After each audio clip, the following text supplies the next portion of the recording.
সুপ্রিয় দর্শক, আসসালামু আলাইকুম। একটা খুশির খবর আর একটা কিছুটা চিন্তার খবর বিএনপির জন্য। প্রথমে খুশির খবরটাই বলি। বাংলাদেশের পররাষ্ট্রমন্ত্রী জাতিসংঘের সাধারণ অধিবেশনে সভাপতি নির্বাচিত হয়েছেন। এটা বাংলাদেশের জন্য, বিএনপির সরকারের জন্য একটা কূটনৈতিক সফলতা, যে কূটনৈতিক সফলতার মধ্য দিয়ে জাতিসংঘের সাধারণ অধিবেশনে এই নিয়ে দ্বিতীয়বারের মতো বাংলাদেশ এই সভাপতি পদটাতে বাংলাদেশের একজন জয়লাভ করলেন। দুঃখের খবরটি হলো, বাংলাদেশের পররাষ্ট্রমন্ত্রী এই পদে জয়লাভ করেছেন। তিনি আগামী 1 বছর এই পদে দায়িত্ব পালন করবেন। একসঙ্গে তিনি জাতিসংঘের সাধারণ অধিবেশনের দায়িত্ব এবং বাংলাদেশের পররাষ্ট্রমন্ত্রী, এই দুটো একসঙ্গে তিনি পালন করতে পারবেন না। তিনি কি একেবারেই পদত্যাগ করবেন, গিয়ে সেখানে 1 বছর দায়িত্ব পালন করবেন, নাকি তিনি 1 বছরের জন্য বাংলাদেশের এই মন্ত্রণালয় থেকে ছুটি নিয়ে সেখানে 1 বছর দায়িত্ব পালন করে আবার বাংলাদেশে ফিরবেন? তিনি যদি 1 বছরের জন্য সেখানে যান, এখানেই বাংলাদেশের পররাষ্ট্র মন্ত্রণালয় ভারপ্রাপ্ত হোক, 1 বছর খণ্ডকালীন হোক, কাউ না কাউকে দায়িত্ব দিতে হবে মন্ত্রীর দায়িত্বে, পূর্ণ মন্ত্রীর দায়িত্বে, যদি আমাদের একজন প্রতিমন্ত্রী আছেন। আবার যদি তিনি একেবারেই চলে যান, আরও যে এই সরকারের মেয়াদ রয়েছে, মাত্র 3 মাস গেল, 100 দিনের কিছু বেশি সময় গেল, বাকি যে 4 বছরের বেশি সময় আছে, এই সময়ে পররাষ্ট্রমন্ত্রীর দায়িত্ব পালন কে করবেন, এই সময়ের জন্য মন্ত্রী কাকে বানাবেন, সেসব নিয়েই আলাপ করব। প্রথম প্রশ্ন, ডক্টর খলিলুর রহমান কি একেবারেই যাবেন, নাকি 1 বছরের জন্য ছুটি নিয়ে যাবেন? এই যে এই নির্বাচনে তিনি যখন অংশগ্রহণ করবেন, এটা নিয়ে যখন আলাপ আলোচনা শুরু হইল, তখন তাকে এটা নিয়েই সাংবাদিকরা প্রশ্ন করেছিলেন।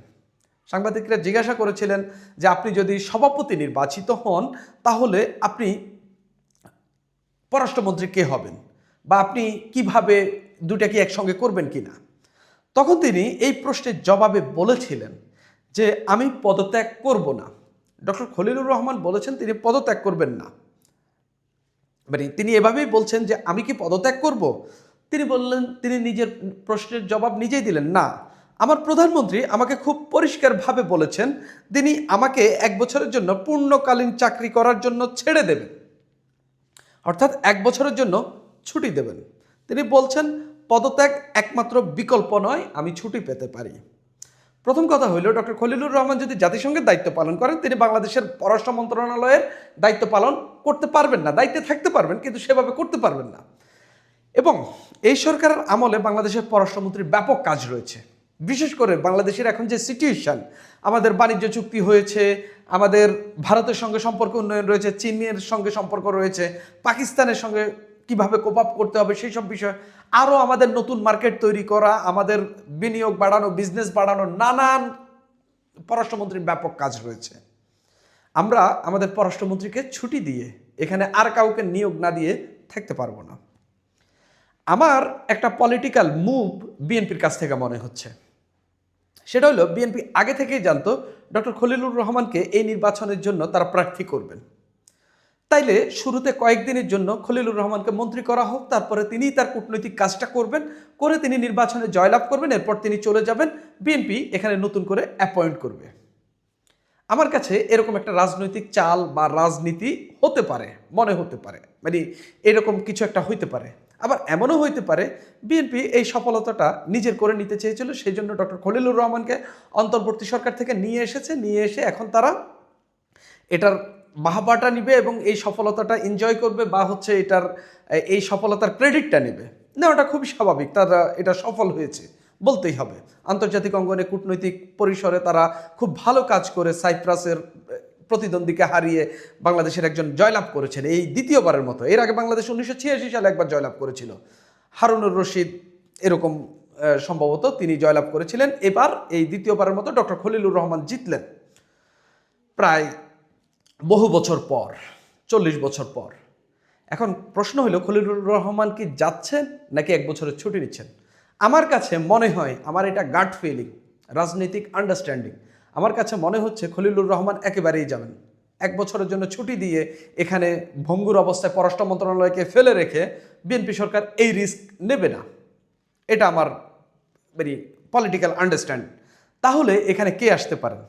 ধরলাম খলিলুর রহমান গেলেন না, 1 বছরের ছুটিই দিল বিএনপি, তাও তো কাউ না কাউকে অ্যাপয়েন্ট করতে হবে। আমরা জানি আমাদের একজন প্রতিমন্ত্রী আছেন, শামা ওবায়েদ, তিনি বিএনপির আন্তর্জাতিক বিষয়ক কমিটিতেও পদে আছেন।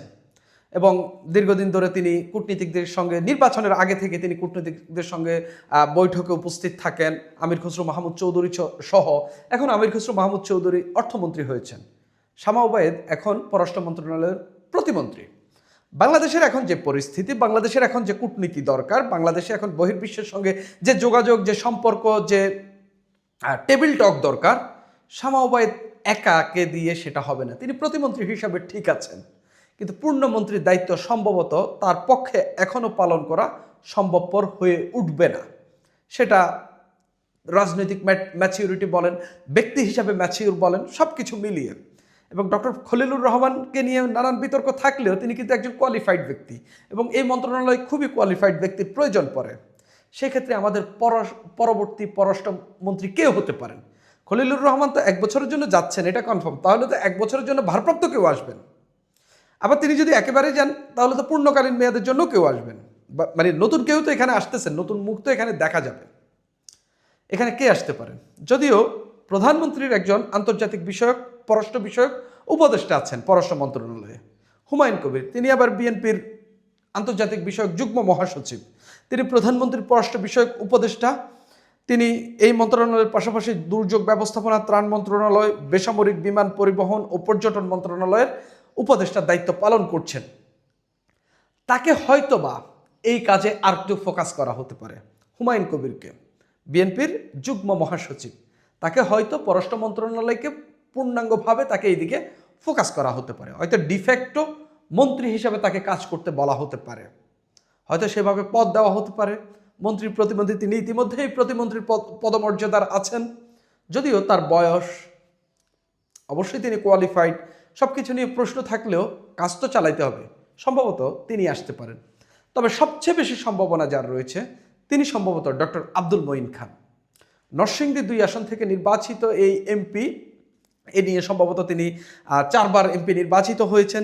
তিনি বিএনপি স্থায়ী কমিটির সদস্য, খুবই জাদরুল রাজনীতিক এবং খুবই বয়োবৃদ্ধ রাজনীতিক।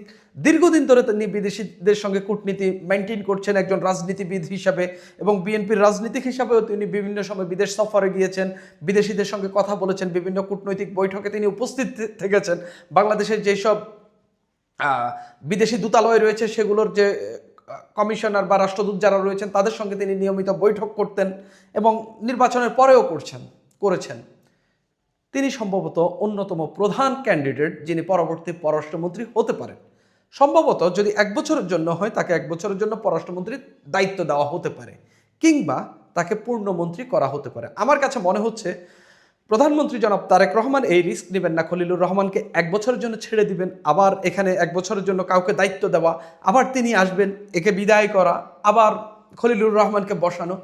এই ঝামেলাতে আমার কাছে মনে হচ্ছে যে তিনি যাবেন না। আমার কাছে সম্ভবত মনে হচ্ছে খলিলুর রহমান একেবারের জন্যই যাচ্ছেন, এবং খলিলুর রহমানকে পররাষ্ট্রমন্ত্রী করাতে বিরোধীদের ব্যাপক সমালোচনা শুনতে হচ্ছে বিএনপির, এবং এই একটা অপরচুনিটি এসেছে যে অপরচুনিটির মধ্য দিয়ে খলিলুর রহমানকে বিদায় করা যাবে এবং তাকে বিদায় করে বিএনপি নতুন একজনকে পররাষ্ট্রমন্ত্রী বানাবে এবং বানিয়ে তাদের মতো করে, তাদের যেভাবে কাজ করা দরকার তারা সেভাবে কাজ করবে। আমার কাছে মনে হচ্ছে এটাই খলিলুর রহমানকে বিদায় বলার বিএনপির জন্য সবচেয়ে ভালো সময়, এবং তাদের যে বিতর্ক হয়েছে সেই বিতর্ক এড়িয়ে যাওয়ারও খুব ভালো সুযোগ এসেছে, এবং বিএনপি এখান থেকেও ক্রেডিট নিতে পারে। বিএনপি বলতে পারে যে আমরা খলিলুর রহমান যেন জাতিসংঘের সাধারণ পরিষদে যেন খলিলুর রহমান নির্বাচিত হতে পারেন, সেটার জন্য আমরা তাকে পররাষ্ট্রমন্ত্রী করেছি।